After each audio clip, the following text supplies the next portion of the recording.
بسم اللہ الرحمن الرحیم، شروع اللہ کے نام سے جو بڑا مہربان اور نہایت رحم کرنے والا ہے۔ محترم ناظرین السلام علیکم۔ حضرت سلمان فارسی رضی اللہ تعالیٰ عنہ فرماتے ہیں، میں فارس کے علاقے اصبہان کے ایک زمیندار کا بیٹا تھا اور اسے تمام مخلوق میں سب سے زیادہ محبوب تھا، اور اس نے مجھے لڑکیوں کی مانند گھر میں رکھا، اور پھر ایک دن انہوں نے مجھ سے کہا، تم کھیتوں میں جاؤ مگر وہاں رکے نہ رہنا کہ کہیں میں جائیداد کا خیال چھوڑ کر تمہاری فکر میں مبتلا ہو جاؤں۔ پھر میں وہاں سے نکلا اور میرا گزر عیسائیوں کے ایک گرجا گھر سے ہوا، اور مجھے ان کی عبادت کا انداز اچھا لگا، اور اس سے قبل میں مجوسی تھا۔ میں نے خود سے کہا یہ ہم سے اچھے ہیں، اور پھر میں اسی گرجا گھر کے پاس کھڑا رہا یہاں تک کہ سورج غروب ہو گیا، اور میں نہ کھیتوں میں گیا تھا اور نہ ہی گھر واپس لوٹا تھا۔ پھر میرے باپ نے کچھ لوگوں کو میری تلاش میں بھیجا۔ میں نے ان عیسائیوں سے پوچھا تمہاری دین کی جڑ کہاں ہے؟ وہ بولے ملک شام میں۔ پھر میں ان لوگوں کے ساتھ واپس لوٹ آیا جو میری تلاش میں مجھ تک پہنچے تھے۔ میرے باپ نے مجھ سے کہا تم کہاں تھے؟ میں نے انہیں بتایا کہ میں ایک قوم کے پاس سے گزرا ہوں، اور مجھے ان کی عبادت کا طریقہ پسند آیا، اور ان کا مذہب ہمارے مذہب سے بہتر ہے۔ میرے باپ نے کہا تمہارے بزرگوں کا مذہب ان سے عمدہ ہے۔ میں نے کہا آپ غلط کہتے ہیں، اور میرے اس جواب پر انہوں نے مجھے قید کر دیا۔ حضرت سلمان فارسی رضی اللہ تعالیٰ عنہ فرماتے ہیں، میں نے ان عیسائیوں کو کسی طرح یہ پیغام بھیجا کہ میں ان کا مذہب اختیار کرنا چاہتا ہوں، اور ان کا کوئی قافلہ ملک شام جائے تو وہ مجھے بھی ساتھ لے جائے۔ پھر انہوں نے ایک دن مجھے بتایا کہ ان کا قافلہ ملک شام جا رہا ہے، چنانچہ میں نے خود کو کسی نہ کسی طرح اس قید سے آزاد کروایا اور اس قافلے کے ہمراہ ملک شام چلا گیا۔ ملک شام پہنچنے کے بعد میں عیسائیوں کے ایک بڑے عالم اسقف کے پاس گیا اور اس سے کہا میں تمہارے ساتھ رہوں گا اور تمہاری خدمت کروں گا۔ اس نے مجھے اپنے پاس رکھ لیا۔ پھر میں نے اسے دیکھا وہ لوگوں کو صدقہ کا حکم دیتا، اور لوگ اسے جو مال بھی دیتے وہ اسے اپنے لیے رکھ چھوڑتا، یہاں تک کہ اس نے 7 مٹ کے سونے اور چاندی کے بر لیے۔ میں نے لوگوں کو اس کے حال سے آگاہ کیا، اور لوگ مجھے اپنے ساتھ اس کے پاس لے گئے، یہاں لوگوں نے اس کا خزانہ برآمد کر لیا اور اسے پھانسی پر لٹکا دیا، اور پھانسی دینے کے بعد اسے دفن کرنے کی بجائے سنسار کر دیا، اور اس کی جگہ ایک صحیح عالم کو مسند پر بٹھا دیا۔ حضرت سلمان فارسی رضی اللہ تعالیٰ عنہ فرماتے ہیں، میں اس عالم کی بھی خدمت کرتا رہا یہاں تک کہ اس کی موت کا وقت نزدیک آیا۔ میں نے اس سے کہا مجھے کچھ وصیت کیجیے۔ اس نے مجھے ایک شخص کا پتہ دیا اور کہا وہ اور میں ایک ہی مذہب پر ہیں۔ چنانچہ جب اس کی موت ہوئی تو میں موصل چلا گیا اور اس شخص سے ملا جس کا ذکر اس عالم نے کیا تھا۔ میں نے اسے بتایا کہ مجھے فلاں عالم نے تمہارا پتہ بتایا ہے، اور اس نے کہا تھا کہ وہ اور تم ایک ہی مذہب پر ہو۔ اس شخص نے مجھے اپنے پاس رکھ لیا اور میں اس کی خدمت کرتا رہا۔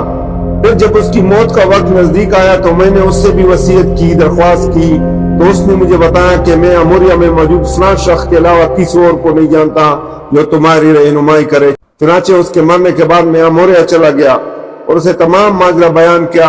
اس نے مجھے اپنے پاس رکھ لیا اور میں اس کی بھی خدمت کرنے لگا۔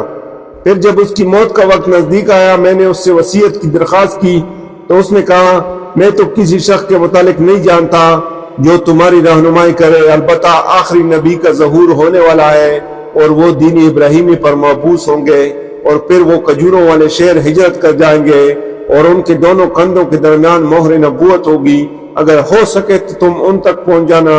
اور یہ کہہ کر وہ شخص مر گیا۔ حضرت سلمان فارسی رضی اللہ تعالیٰ عنہ فرماتے ہیں، پھر ایک عرب قبیلہ بنی کلب کا قافلہ میرے پاس سے گزرا، اور میں نے ان سے کہا کہ مجھے بھی اپنے ساتھ لے چلو، اور میں تمہیں اپنی بکریاں اور گائے دوں گا جو اس وقت میری پاس تھی۔ وہ راضی ہو گئے، مگر انہوں نے مجھے وادی القرا میں ایک یہودی کے پاس سے رخ کر دیا۔ حضرت سلمان فارسی رضی اللہ تعالیٰ عنہ فرماتے ہیں، میں وادی القرا میں کھجوروں کے درختوں کو دیکھ کر جان گیا کہ یہ وہی شہر ہے جس کی صفت مجھ سے اموریہ کے اس شخص نے بیان کی تھی۔ پھر میں اس یہودی کی غلامی میں رہا، اور ایک دن اس کے پاس بنی قریظہ کا ایک شخص آیا، اور اس نے مجھے اس یہودی سے خرید لیا اور مجھے مدینہ منورہ لے آیا، اور میں اس شخص کے ہاں کھجوروں کا کام کرتا تھا۔ پھر حضور نبی کریم صلی اللہ علیہ وآلہ وسلم نے مکہ مکرمہ میں نبوت کا اعلان کیا، مگر میں اس بات سے بے خبر رہا یہاں تک کہ آپ صلی اللہ علیہ وآلہ وسلم ہجرت کر کے بنی عمر بن عوف میں اترے۔ حضرت سلمان فارسی رضی اللہ تعالیٰ عنہ فرماتے ہیں، میں نے اپنے آقا کے بھتیجے کو آتے دیکھا اور وہ کہہ رہا تھا خدا انہیں ہلاک کرے۔ اور ان کے پاس مکہ مکرمہ سے ایک شخص آیا ہے جو خود کو نبی کہتے ہیں، اور وہ لوگ اس شخص کے گرد ہجوم بنا کر جمع ہیں۔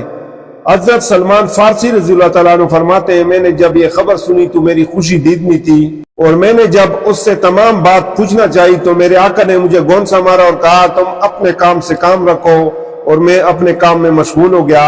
شام کے وقت میں نے چند کھجوریں جمع کی اور انہیں لے کر قباء پہنچا، جہاں حضور نبی کریم صلی اللہ علیہ وآلہ وسلم اپنے اصحابہ کرام کے ساتھ مقیم تھے۔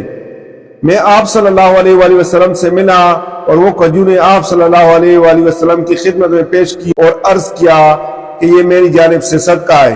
آپ صلی اللہ علیہ وآلہ وسلم نے وہ کھجوریں اپنے صحابہ کرام رضی اللہ تعالیٰ عنہ کو دے دی، اور میں نے آپ صلی اللہ علیہ وآلہ وسلم کی نبوت کی ایک علامت دیکھ لی کہ آپ صلی اللہ علیہ وآلہ وسلم صدقہ نہیں لیتے۔ حضرت سلمان فارسی رضی اللہ تعالیٰ عنہ فرماتے ہیں، پھر میں واپس لوٹ آیا اور اگلے دن ایک مرتبہ پھر چند کھجوریں لے کر حضور نبی کریم صلی اللہ علیہ وآلہ وسلم کی خدمت میں حاضر ہوا اور عرض کیا، یہ میری جانب سے آپ صلی اللہ علیہ وآلہ وسلم کی برگاہ میں ہدیہ ہے۔ آپ صلی اللہ علیہ وآلہ وسلم نے میرا وہ ہدیہ قبول کر لیا، اور پھر ان کھجوروں میں سے آپ صلی اللہ علیہ وآلہ وسلم نے بھی کھایا اور اپنے صحابہ کرام رضی اللہ تعالیٰ عنہ کو بھی کھلایا، اور میں نے آپ صلی اللہ علیہ وآلہ وسلم کی نبوت کی یہ دوسری علامت بھی دیکھ لی تھی۔ پھر میں آپ صلی اللہ علیہ وآلہ وسلم کے ساتھ چلا، اور آپ صلی اللہ علیہ وآلہ وسلم ایک جنازے کے ساتھ جا رہے تھے۔ میں نے کوشش کی کسی طرح آپ صلی اللہ علیہ وآلہ وسلم کی مہر نبوت دیکھ لوں۔ آپ صلی اللہ علیہ وآلہ وسلم میری قلبی کیفیت سے آگاہ ہو گئے، اور آپ صلی اللہ علیہ وآلہ وسلم نے اپنی چادر ہٹا دی۔ میں نے مہر نبوت دیکھی اور اس کا بوسہ لیا۔ آپ صلی اللہ علیہ وآلہ وسلم نے مجھے اپنے پاس بٹھایا اور مجھے کلمہ پڑھایا۔ پھر آپ صلی اللہ علیہ وآلہ وسلم نے اپنے صحابہ کرام رضی اللہ تعالیٰ عنہ کو میرے اسلام قبول کرنے کی خبر سنائی۔ حضرت سلمان فارسی رضی اللہ تعالیٰ عنہ فرماتے ہیں، میں اگرچہ مسلمان ہو چکا تھا، مگر میں غزوہ بدر اور احد میں اس لیے شریک نہ ہو سکا کہ میں اس وقت ایک غلام تھا۔ اور پھر ایک دن حضور نبی کریم صلی اللہ علیہ وآلہ وسلم نے مجھ سے فرمایا، تم مکاتب جاؤ۔ میں نے اپنے آقا سے بات کی تو اس نے 300 درخت لگانے اور 40 اوقیہ سونا کی شرط لگا دی۔ آپ صلی اللہ علیہ وآلہ وسلم نے صحابہ کرام رضی اللہ تعالیٰ عنہ سے فرمایا، تم اپنے بھائی کی مدد کرو۔ چنانچہ سب نے میری مدد کی اور میں آزاد ہوا۔ حضرت سلمان فارسی رضی اللہ تعالیٰ عنہ فرماتے ہیں، جب میں مکاتب ہوا اور میرے آقا نے 300 درخت لگانے اور 40 اوقیہ سونا کی شرط عائد کی تو حضور نبی کریم صلی اللہ علیہ وآلہ وسلم نے صحابہ کرام رضی اللہ تعالیٰ عنہ سے فرمایا، تم اپنے بھائی کی کھجوروں کے درخت سے مدد کرو۔ چنانچہ سب نے میری مدد کی، اور کسی نے 5 اور کسی نے 10 درخت لا کر مجھے دے دیے۔ اور پھر جب میرے پاس 300 درخت جمع ہو گئے تو آپ صلی اللہ علیہ وآلہ وسلم نے فرمایا، اب تم ان کے لیے کڈے کھودو۔ اور پھر آپ صلی اللہ علیہ وآلہ وسلم اور صحابہ کرام رضی اللہ تعالیٰ عنہ نے اس کام میں میری مدد فرمائی، اور ہم نے 300 درخت لگا دیے۔ اب 40 اوقیہ سونے کی شرط باقی تھی۔ پھر ایک صحابی حضور صلی اللہ علیہ وآلہ وسلم کی خدمت میں آئے، اور ان کے پاس انڈے کے برابر سونا تھا جو انہیں کسی کان سے ملا تھا۔ انہوں نے وہ سونا آپ صلی اللہ علیہ وآلہ وسلم کی خدمت میں پیش کیا، اور آپ صلی اللہ علیہ وآلہ وسلم نے مجھے بلا کر وہ سونا مجھے عطا فرما دیا۔ آپ صلی اللہ علیہ وآلہ وسلم نے مجھے سونے کا جو انڈا دیا، میں اگر اس کا وزن احد پہاڑ سے بھی کرتا تو یقیناً وہ انڈا وزن میں اس سے بھاری ہوتا۔ سبحان اللہ۔ اللہ تعالی ہم سب کا حامی و ناصر ہو۔ اللہ حافظ۔